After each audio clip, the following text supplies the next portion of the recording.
Jadi kita sedikit membahas tentang strukturalisme fungsional ya. Karena ini juga ada sedikit temuan menohok ya bagi kita.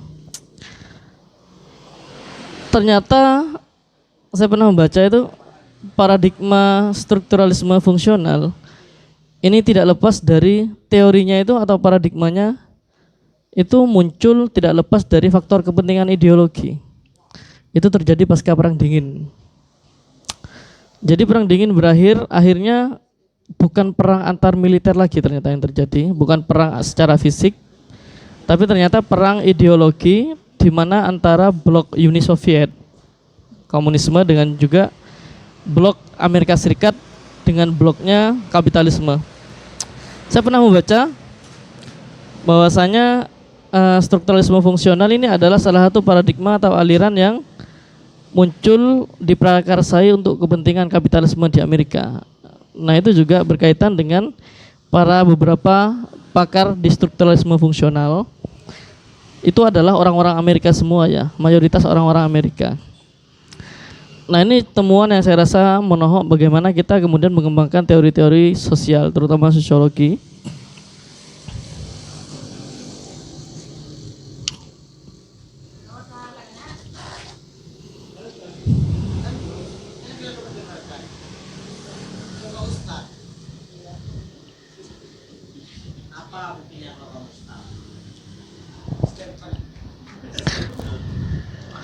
Oh ya, dramaturgi ini unit analisisnya bukan pada masyarakat secara makro dalam sosiologi, dalam sosial, tapi unit analisisnya lebih kepada individu. Jadi kalau teori sosiologi secara umum seperti strukturalisme fungsional, itu unit analisisnya lebih kepada masyarakat secara makro, secara dalam skala besar, tapi dalam dramaturgi itu memfokuskan pembahasan pada tindakan-tindakan secara individual. Itu perbedaan mendasar. Dan yang terutama tindakan-tindakan secara individual itu diartikan sebagai peran dramatis atau layaknya sebuah teater di atas panggung. Sebenarnya kalau kita bertanya tadi ya, kita perlu mencari kejelasan terlebih dahulu terkait manusianya ini. Jadi karena berhubung teori ini muncul pada era sebelum kita masuk ke era digital seperti sekarang, jadi Goffman dulu menganalisis bahwasanya dramaturgi ini hanya terjadi pada ranah interaksi kita secara tatap muka, secara langsung. Itu pertama kali dramaturgi muncul. Jadi Goffman mengatakan dramaturgi ini hanya muncul ketika kita bertatap muka secara real, komunikasi kita secara real, interaksi sosial secara real. Tapi karena itu sebelum era digital. Tapi sekarang kita sudah masuk ke era digital di mana sudah terkaburkan secara hiperrealitas. Maka dari itu banyak ilmuwan hari ini, banyak penerus atau Goffmanian itu menganggap bahwasanya ternyata dramaturgi ini juga cukup relevan ketika kita kaitkan dalam dunia maya secara virtual. Jadi ada pergeseran makna kembali ketika pada eranya Goffman itu menganggap bahwasanya kehidupan nyata kita itu adalah sebuah panggung, tapi semakin ditarik ke sini ternyata panggung itu tidak hanya dalam dunia nyata kita, tapi juga dalam dunia virtual. Beberapa platform Instagram, Facebook, Twitter, atau apalagi lah, termasuk micet misalnya, itu juga termasuk ke dalam panggung. Iya, itu juga kalau diartikan secara dramaturgi itu juga termasuk dalam panggung yang bisa terjadi dramaturgi diantaranya.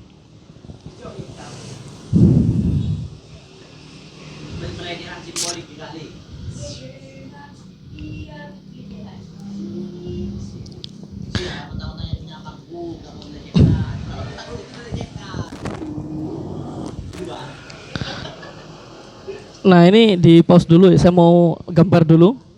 Di pause dulu. Cek. Nah, di sini kita akan melihat alur bagaimana dramaturgi itu bisa berjalan dalam pandangan Erving Goffman. Jadi kita akan langsung mengaitkan dengan kondisi sosial kita ya. Jadi di sini ada alurnya tersendiri bagaimana pertunjukan atau dramaturgi itu bisa terjadi secara realitas.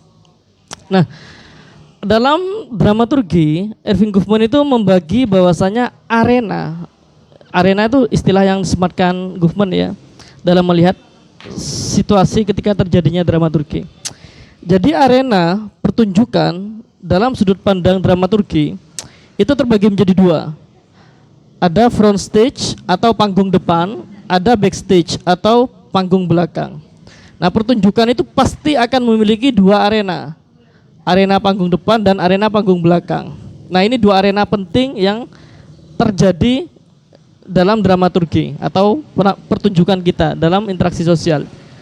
Nah, front stage atau panggung depan ini kondisi di mana kita sedang bertemu dengan orang lain dan kita menampilkan impression, kesan yang baik di hadapan orang lain. Nah, itu berarti kita sedang berada pada sisi front stage. Itu front stage terjadi di situ. Nah, sedangkan backstage ini adalah kondisi di mana kita sebelum menampilkan diri kita yang baik di depan orang lain. Nah, jadi sebelum pertunjukan itu bisa disebut dengan backstage, tapi ketika pertunjukan berlangsung atau ketika kita sedang berinteraksi dengan orang lain, itu sudah masuk ke dalam ranah front stage. Nah, dua ini yang terpenting ya arenanya ya. Dan dua arena ini pasti ada dalam setiap pertunjukan manusia.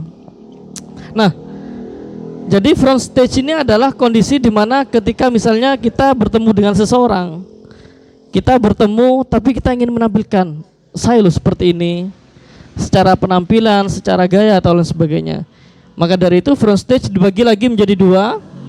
Yang pertama ada setting, yang kedua personal front. Jadi setting ini lebih kepada penampilan atau gaya. Jadi ketika kita bertemu dengan orang lain, kita mungkin tidak akan menampilkan diri kita dengan baju yang compang-camping, atau bahkan kita agar terlihat lebih stylish kita menggunakan baju-baju thrifted ya. Bahasa kerennya ya, padahal baju bekas, baju sisa-sisa Korea. Nah, itu adalah masuk ke dalam setting penampilan. Selain itu, selain kita memperhatikan penampilan kita, kita juga memperhatikan gaya kita ketika berkomunikasi. Itu masuk ke dalam setting. Nah, aspek kedua dalam front stage, panggung depan manusia ketika berinteraksi dengan orang lain itu adalah personal front. Jadi personal front ini lebih kepada secara bagaimana kita menampilkan secara individual. Jadi kalau setting lebih kepada penampilan dan gaya bagaimana kita berkomunikasi, tapi personal front lebih kepada bagaimana diri kita menampilkan diri kita secara yang pertama secara verbal, bahasa verbal, dan yang kedua secara bahasa tubuh. Nah, itu jadi dari alur ini kita berharap bahwasanya kita akan memahami lebih lanjut bagaimana pertunjukan atau dramaturgi dalam lingkungan sosial itu terjadi. Kalau kita lihat beberapa artikel penelitian ilmuwan ya atau mahasiswa di internet, di situ banyak sekali mengkaitkan dramaturgi ini dengan kondisi-kondisi pemilihan. Saya pernah baca artikel yang mengkaitkan bagaimana sosok Prabowo itu berperan sebagai aktor dalam panggung sandiwara kalau kata orang-orang. Jadi kalau saya mencoba mencontohkan seperti yang saya dapatkan di artikel Prabowo ya. Jadi Prabowo itu adalah aktor. Ini terjadi ketika masa-masa sebelum pemilihan, masa-masa kampanye ya. Jadi yang melakukan pertunjukan itu adalah sosok Prabowo Subianto. Nah, secara front stage Prabowo itu menampilkan dirinya secara baik ketika kampanye. Prabowo menampilkan orasi, bahasanya menggebu-gebu. Unsur-unsur militer atau ketahanan semuanya disampaikan. Bahkan dari secara apa ya? Kita ulas lagi lebih dalam, lebih detail. Secara setting penampilan Prabowo itu selalu menampilkan apa ya? Baju yang kerap sama ya, yang gagah gitu ya, mirip-mirip semi militer, coklat biasanya ya. Itu menampilkan sosok hem coklat lengan pendek yang ada sakunya dua, itu yang sering dipakai Prabowo ketika kampanye dulu. Bukan bukan pramuka ya. Itu secara penampilan dia memakai pakaian tersebut karena dengan pakaian tersebut dia dipandang sebagai orang yang terhormat atau yang berwibawa. Dari segi gaya ini juga hampir mirip, cuma bedanya gaya ini lebih gaya pada penampilan juga mirip-mirip. Nah, secara personal front Jokowi secara bahasa verbal, mohon maaf, secara personal front Prabowo ini secara bahasa verbal, Prabowo selalu menampilkan bahasa-bahasa yang sangat keras, yang sangat tegas, dan itu biar bisa mengambil hati para elektoral sebelum pemilihan. Dan bahasa-bahasa tubuh yang digunakan Prabowo itu menunjukkan ketegasannya, bagaimana sosok tubuhnya yang gahar, yang garang gitu ya, menunjukkan bahwasanya dia adalah sosok pemimpin ideal. Jadi bahasa tubuhnya tidak mencela-mencela, tidak selengean atau lain sebagainya, tapi tegap. Itu secara personal front. Nah, tapi itu secara front stage ya, secara tampilan depan. Tapi kalau dalam dramaturgi, setiap orang ketika menampilkan, ketika berada pada arena panggung depan, itu kita juga tidak akan melupakan panggung belakangnya, backstage. Jadi seperti apa backstage dari sosok Prabowo? Jadi panggung belakang ini berkaitan dengan bagaimana kondisi Prabowo yang sebenarnya, yang sesungguhnya, yang memang benar dengan apa adanya. Jadi kemudian banyak orang mengatakan bahwasanya backstage-nya dari sosok Prabowo ini adalah kondisi di mana Prabowo dulu sempat terlibat dalam isu-isu kemanusiaan, isu HAM atau lain sebagainya. Itu yang sosok asli dari sosok Prabowo, backstage-nya di situ. Jadi kalau kita analisis lagi ya secara virtual, itu secara kenyataan tadi seperti itu. Sekarang kita akan menganalisis secara virtual. Kebetulan yang artikel yang saya baca itu analisis secara virtual. Jadi Prabowo itu secara front stage, panggung depan, dia selalu, terutama di Twitter ya. Jadi kita anggap sebagai Twitter ini adalah sebuah panggung. Panggung sandiwara, panggung dramaturgi. Nah, Twitter itu adalah arena. Itu ada dua jenis. Yang pertama front stage, panggung depan, dan backstage, panggung belakang. Secara front stage, panggung depan, Prabowo selalu ketika masa-masa kampanye, dia selalu men-tweet kata-kata atau tweet-tweet yang sangat menjanjikan sekali. Menjanjikan sekali pro kemanusiaan, pro negara atau lain sebagainya. Itu ditampilkan. Nah, kita sekarang secara mendalam lagi, secara setting bisa kita lihat bahwasanya akun Prabowo itu sudah dikemas dengan baik sekali. Di bio-nya sudah terjelas dia sangat merupakan tanda-tanda sosok yang pemimpin ideal. Secara foto profil atau avatar, dia juga menampilkan dirinya yang sangat tegas. Itu masuk ke dalam setting penampilan dan gaya.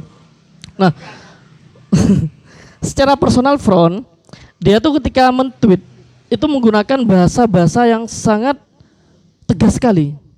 Tweet-tweetnya tegas-tegas, dan tweet-tweetnya itu tidak ada yang mengandung unsur-unsur yang negatif. Semuanya positif dan seolah-olah ingin membawa negara Indonesia menjadi lebih maju lagi.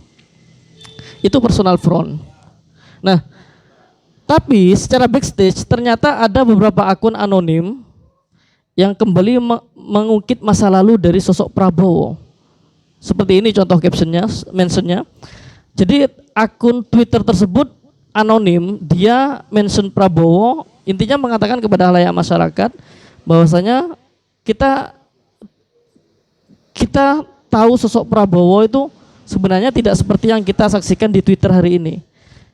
Kita lihat pada masa lalu, dia adalah sosok yang banyak terlibat dalam isu-isu HAM, kemanusiaan atau lain sebagainya. Nah, itu adalah ungkapan-ungkapan yang ternyata menunjukkan itu adalah panggung belakang atau backstage dari sosok Prabowo. Itu ilustrasi dari kasus Prabowo yang saya temukan di artikel ya. Nah, sebenarnya kalau kita analisis lebih dalam lagi, kita akan lebih banyak membahas tentang peran-peran ya, karena kita biar lebih paham aja. Saya contohkan seperti ini. Karena yang menjadi unsur penting ada backstage, front stage dan backstage. Kita kayak gini aja ya. Dokter. Oke, kita contohkan dokter. dokter ketika sosok dokter itu bertemu dengan pasien atau keluarga pasien, dia itu akan menampilkan sosok front stage-nya, panggung depannya dengan seperti apa? Dia akan menampilkan dirinya yang tegas, dia akan menampilkan dirinya yang memang benar-benar kelihatan bahwasanya dia adalah dokter profesional. Secara setting penampilan dia sangat lengkap, ada apa ya? Teleskop ya, apa istilahnya ya? Pengukur suhu tubuh, ada yang buat stetoskop ya. Secara setting penampilan agar dia terlihat terkesan baik, terkesan menjadi dokter profesional, dia membawa beberapa alat seperti halnya seragam putih ya. Seragam putih itu kan menunjukkan bahwasanya oh dia dokter profesional. Itu masuk ke dalam setting. Secara personal front, dia menampilkan bahasa-bahasa yang bisa meyakinkan para pasien atau keluarga pasien. Sebenarnya anak ibu seperti ini atau lain sebagainya. Intinya bahasa-bahasa yang berkaitan dengan medis atau yang paling atau dokter-dokter yang mereka ingin mendapatkan rekognisi lebih. Biasanya mereka menggunakan istilah-istilah ilmiah dalam kedokteran, istilah medis atau lain sebagainya. Nah itu. Nah, tapi di balik front stage tadi, di balik bagaimana dokter menampilkan sosok ideal sebagai agar dianggap sebagai dokter profesional, ternyata ada backstage-nya yang itu tidak seideal seperti bagaimana mereka bertemu dengan keluarga pasien. Ternyata setelah berada pada panggung depan, seorang dokter itu bisa saja beralih kepada panggung belakang, di mana panggung belakang dari seorang dokter ini adalah ruang istirahatnya. Jadi kita bisa membedakan ya antara backstage, ruang istirahat, dengan front stage, ruang kantor kerja seorang dokter. Ketika di ruang kantor mereka sangat tegas membawa alat-alat seragam putih, tapi ketika di backstage dia tuh layaknya kita, manusia biasa yang selonjoran, buka baju mungkin gara-gara panas atau lain sebagainya. Itu adalah perbedaan backstage dan front stage dari seorang dokter. Jadi, tapi dalam kenyataannya backstage ini perlu dipersiapkan terlebih dahulu. Mohon maaf, front stage ini perlu dipersiapkan terlebih dahulu ketika dokter berada di backstage. Karena backstage ini selain tempat untuk istirahat, tempat untuk menyusun, tapi juga tempat untuk mempersiapkan bagaimana mereka menampilkan diri ketika berada di tengah-tengah masyarakat atau berinteraksi dengan masyarakat. Nah, kita tarik lagi dalam proses kampanye ya. Dalam proses kampanye, terkadang kalau kata Goffman, pertunjukan itu memang dilakukan oleh satu orang atau beberapa orang, tapi itu bisa saja dibantu oleh beberapa tim. Nah, proses seperti itu biasanya terjadi pada panggung belakang. Jadi panggung belakang sebelum para capres atau cagup itu orasi ilmiah atau orasi di hadapan para elektoral, mereka biasanya kong kali kong dengan timnya. Kong kali kong menyiapkan konten apa yang akan dibahas dan menyiapkan bahwasanya tubuhnya seperti ini, penampilannya seperti ini, nanti itu berada di panggung belakang. Nah, baru kemudian para calon tersebut masuk ke dalam panggung depan. Nah, kita selama ini kita mengenal istilah banyak sih ya. Ada istilah buzzer, influencer, atau yang baru-baru ini kita mengenal istilah baru cyber troops. Nah, ini sebenarnya adalah tim dari bagaimana seorang public figure menampilkan dirinya di front stage. Nah, itu semuanya adalah kerjasama dari beberapa pihak tadi. Ada cyber troops, influencer, dan juga buzzer. Meskipun terkadang influencer itu mereka bekerja secara sukarela ya, tidak seperti buzzer dan cyber troops. Jadi perbedaan mendasar di situ ya, antara bagaimana arena dalam pertunjukan dramaturgi itu memiliki dua arena penting, ada panggung depan dan panggung belakang.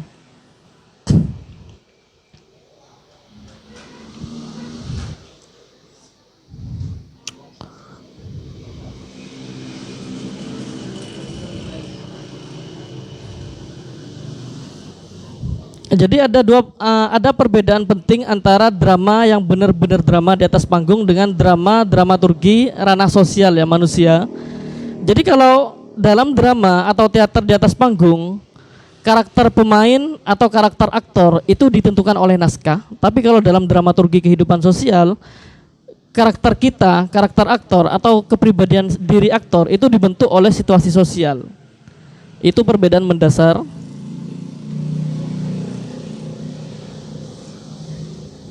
Nah, sebenarnya ini pembahasan terakhir ya. Kalau kata Irving Goffman, tidak selamanya dramaturgi itu bisa berjalan mulus dan lancar. Ada satu pengecualian. Kapan dramaturgi itu bisa berjalan dengan lancar? Jadi Irving Goffman ini mengatakan bahwasanya dramaturgi ini bisa berjalan lancar ketika kita berada di dalam sistem sosial tertutup. Jadi sistem sosial tertutup ini adalah sistem sosial di mana orang-orangnya melakukan aktivitas bersama-sama, memiliki satu visi bersama-sama dan tidak berbeda-beda. Nah, itu sistem sosial tertutup. Sistem dramaturgi bisa sukses berjalan di sistem sosial tertutup. Tapi kalau misalnya di sistem sosial terbuka, seperti halnya ketika pemilihan presiden, itu kan audiens ketika para calon kampanye itu kan audiensnya terdiri dari berbagai latar belakang dan dari berbagai keyakinan atau kepercayaan. Ada sebagian orang yang memang pendukung setia calon, ada juga sebagian orang yang masuk penyusup atau dari kelompok-kelompok nasi bungkus, itu juga ada. Nah, dan itu tidak akan sukses sebenarnya kalau kata Goffman ketika kita melakukan dramaturgi di tengah kondisi masyarakat yang sangat beragam, itu tidak sukses. Kita akan sukses melakukan dramaturgi biasanya kalau di dalam sistem sosial tertutup, terbatas, dan itu memiliki satu tujuan yang sama. Seperti misalnya seorang penceramah ya, atau tokoh agama, dia itu akan sukses menampilkan kesan yang baik di hadapan para audiens ketika mereka ceramah di dalam masjid. Nah, jadi masjid itu kalau dalam pandangan Irving Goffman itu masuk dalam institusi sosial tertutup, sistem sosial tertutup. Artinya bagaimana? Artinya dengan keyakinan yang sama bahwasanya mereka audiens itu adalah muslim, itu akan mudah terserap semua apa yang disampaikan oleh tokoh agama, dan juga tokoh agama juga akan lancar dalam menampilkan kondisi yang ideal, mempresentasikan dirinya secara baik di depan para jemaah. Jadi beda lagi kalau misalnya kiai itu berceramah di di gereja atau di sistem sosial yang beragam, ada umat muslim, ada gereja, ada umat non muslim atau lain sebagainya, itu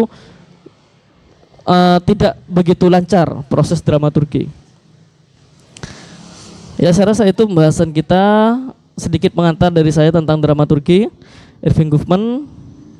Semoga ini menjadi pemantik bagi kita untuk kita diskusi lebih lanjut pada sore hari ini di tengah lulu lalang kendaraan yang lewat di sekitar kita.